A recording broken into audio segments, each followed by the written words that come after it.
আসসালামু আলাইকুম। ত্রিকোণমিতিক অনুপাতের ৯.১-এর ধারাবাহিক আলোচনার অনুশীলনীর ১৭ নং প্রশ্নটি আমরা সমাধান করব। এরকম বর্গ দেখলেই দুশ্চিন্তায় পড়া যাবে না, খুব সহজে অল্প সময়ের ভিতরে আমরা অঙ্কটা সমাধান করব। আর এই অঙ্কটা মূলত ক বা খ এই দুই নঙে থাকে।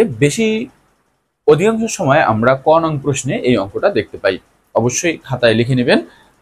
প্রথমে আমি সমাধানে চলে যাই, তাহলে আমরা এখানে লিখব সমাধান প্রদত্ত অভেদ। এই কথাটা লিখে আমরা অঙ্কটা তুলে নিব খাতায়।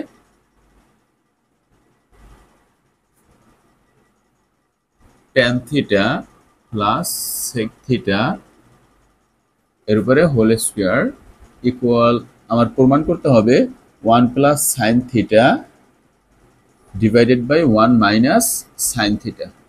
অর্থাৎ হর ও লব উভয়ই 1 সাইন আনতে হবে, তাই না? 1 প্লাস সাইন আর এটা 1 মাইনাস সাইন। এর জন্য আমরা একটা সূত্র ব্যবহার করব, এখানে লিখি সুতরাং বাম পক্ষ tan theta plus sec theta এর উপরে আছে ফার্স্ট ব্র্যাকেট। এখন আমরা tan এর কিন্তু দুইটা সূত্র আছে, 1/cot আরেকটা আছে sin বাই cos। তাহলে আমরা যেহেতু সাইনের সাথে সম্পর্ক রয়েছে, তাহলে আমরা সাইনটা লিখব। তাহলে আমরা কি লিখব? sin theta by cos theta. এখানে প্লাস চিহ্ন আছে, আমরা এখানে প্লাস দেব। আর কোসেক ঠিক একইভাবে এখানে আছে sec থিটা। আমরা sec থিটার সূত্র জানি কি? স্বাভাবিকভাবে sec থিটার সূত্র হচ্ছে 1/cos। আর এখানে আছে থিটা, এর জন্য আমরা লিখব থিটা। এর উপরে স্কয়ার দেব। কেন আমি এইটার সূত্রটা লিখলাম? কারণ এখানেও cos এখানেও cos, তাহলে আমাদের হর দুটো একই হয়ে গেল। সেকের সূত্র হচ্ছে 1/cos। তাহলে আমরা এর লসাগু করি, যদি এই যে ভগ্নাংশ এর মাঝে যোগ বিয়োগ থাকলে আমরা লসাগু করি, তাহলে cos আর cos একই যদি হয় তাহলে ওইটাই হচ্ছে আমাদের লসাগু। তাহলে cos থিটা লসাগু। এরপরে এই হরকে এই হর দ্বারা ভাগ করব, তাহলে cos থিটাকে cos থিটা দ্বারা ভাগ করলে আমরা জানি 1 হয়। 1 এর সাথে যদি আমরা সাইন গুণ করি তাহলে কি হবে? সাইনই হবে। প্লাস এটার সাথে এটা যদি ভাগ করে হয় 1, 1 এর সাথে 1 গুণ করলে হবে 1। এরপর আবার এর উপরে আমরা স্কয়ার দিয়ে দিব। এই হোল স্কয়ার অর্থ আমরা যদি এইভাবে লিখি, অনেক সময় এর অর্থ হচ্ছে এই যে এই পাওয়ারটা 3 এর সাথে আছে, তার মানে 3 কে 2 বার গুণ, 3 3 9। আর এখানে এই পাওয়ারটা হরেও হয় 2 দুগুণী 4, এইভাবে আমরা লিখি। সেম একইভাবে আমরা এই জিনিসটাও লিখব। তাহলে এখানে sin থিটা প্লাস 1 এর উপরে হোল স্কয়ার দিব, দেন cos স্কয়ার থিটা এর উপরেও স্কয়ার দিব। আমরা এই কাজটা করে নিলাম। এখন এখানে আমরা এই স্কয়ারটাকে লবে এবং এই স্কয়ারটাকে আমরা কি হরে লিখে ফেললাম। এখন cos স্কয়ার এর সূত্র কি? আমরা যদি একটু সূত্র নিয়ে আলোচনা করি, আমরা জানি sin square theta plus cos square theta equal to 1। তাহলে আমি এখানে আছে cos স্কয়ার না, তাহলে আমরা এই cosটা এখানে রেখে দিলাম। তাহলে এই সাইনটাকে যদি আমরা এই পাশে নিয়ে আসি তাহলে কি হয়? cos স্কয়ার থিটা সমান সমান 1 মাইনাস sin স্কয়ার থিটা। তার মানে cosটা আমরা এখানে রাখলাম, এই যে এখানে রেখে দিলাম, এই সাইনটা প্লাস এর পেছনে আসছে মাইনাস হয়ে গেছে। তাহলে cos স্কয়ার থিটা সমান সমান আমরা কি লিখতে পারি? এই মানটা 1 মাইনাস, তাহলে আমরা এই জায়গাটায় পরিবর্তন করব। cosটাকে কেন পরিবর্তন করব? আমরা এই হর ও লবে কিন্তু 1 প্লাস সাইন আর 1 মাইনাস সাইন, উপরে কিন্তু 1 প্লাস সাইন থিটা রয়ে গেছে, তাহলে নিচেও আমার 1 মাইনাস সাইন আনতে হবে। তাহলে আমরা লিখলাম cos স্কয়ার থিটা মানে কি 1 মাইনাস সাইন স্কয়ার। তাহলে আমরা এটা একটু লিখি 1 মাইনাস সাইন স্কয়ার থিটা। আর উপরে কি আছে? উপরে যা আছে আমরা তাই লিখতে পারি, সাইন থিটা প্লাস 1 এর উপরে হোল স্কয়ার। এটাকে দুই ভাবে লেখা যায় কিভাবে?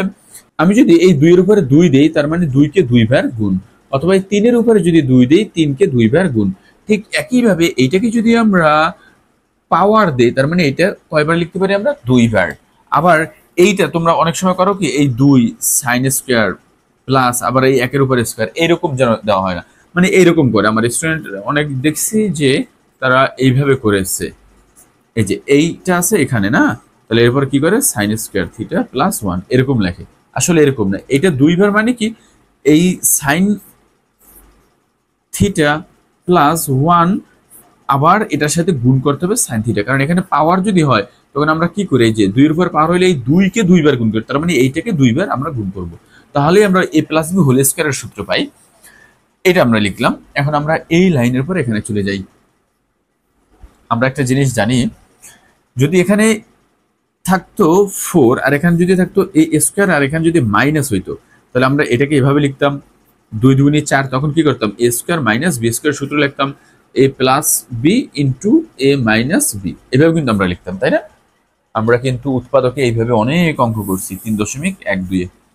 ঠিক একইভাবে আমরা যদি 1 এর উপর স্কয়ার করি, কারণ কি আমার এই হরে যে মাইনাস থাকবে এখানেও মাইনাস আছে, কিন্তু সাইনের উপর তো স্কয়ার থাকবে না, তাহলে সাইনের স্কয়ার যদি উঠাতে চাই তাহলে 1 এর উপর যদি স্কয়ার দিই 1ই হয়, আর এখানে মাইনাস আর এখানে সাইনের স্কয়ার, মানে কি এই 1টা হচ্ছে এ মাইনাস বি স্কয়ার, তাহলে এ মাইনাস বি স্কয়ারের সূত্রটা এইভাবে লিখতে পারি। এটা 1 এর উপর যদি আমরা পাওয়ার করি 1ই হয়, কিন্তু মানের কোনো পরিবর্তন হয় না, তাহলে এটাকে কি লেখা যায়, এটাকে এ প্লাস বি, মানে এ প্লাস বি, বি বলতে সাইন থিটা, এ প্লাস বি ইন্টু এ মাইনাস বি, এই যে তাহলে এ প্লাস বি ইন্টু এ মাইনাস বি, এইটাকে কিন্তু লেখা যায়, এটা কিন্তু আমরা এ স্কয়ার মাইনাস বি স্কয়ার সূত্র লিখছি। এমনি 1 মাইনাস সাইন স্কয়ার মানে কস স্কয়ার, আমরা কিন্তু ওইটা লিখি না, এটা সূত্র লিখছি এ স্কয়ার, এটাকে 1 ধরছি, মানে 1টাকে আমরা এ ধরছি এ স্কয়ার মাইনাস বি স্কয়ার, কারণ একটাই, আমার এই যে ডান পাশের মানে স্কয়ার থাকতে পারবে না।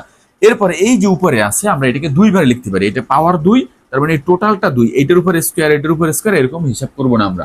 তাহলে কি লিখতে পারি আমরা, 1 এখানে আছে সাইন থিটা প্লাস 1, এটাকে আমরা এভাবে লিখতে পারি, আগে 1টা লিখতে পারি চাইলে 1 প্লাস সাইন থিটা, আবার এভাবে দিতে পারি ইন্টু 1 প্লাস সাইন থিটা।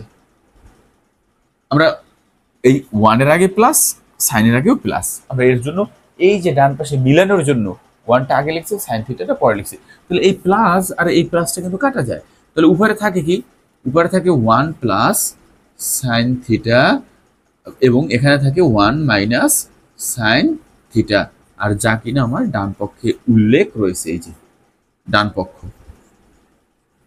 যেহেতু এই অঙ্কগুলো প্রমাণ করতে বলছে তাই আমরা লিখে দিব প্রমাণিত। খুব কি কঠিন ছিল অঙ্কটি? অনেক বিস্তারিত কিন্তু আলোচনা করা হয়েছে, এই জায়গা থেকে এখানে কিভাবে আসা হয়েছে, আবার এইটাকে কিভাবে। অবশ্যই এরকম ভাবে সকল বইয়ের সমাধান আমরা জয়স লাইব্রেরিতে তুলে ধরবো। আসসালামু আলাইকুম।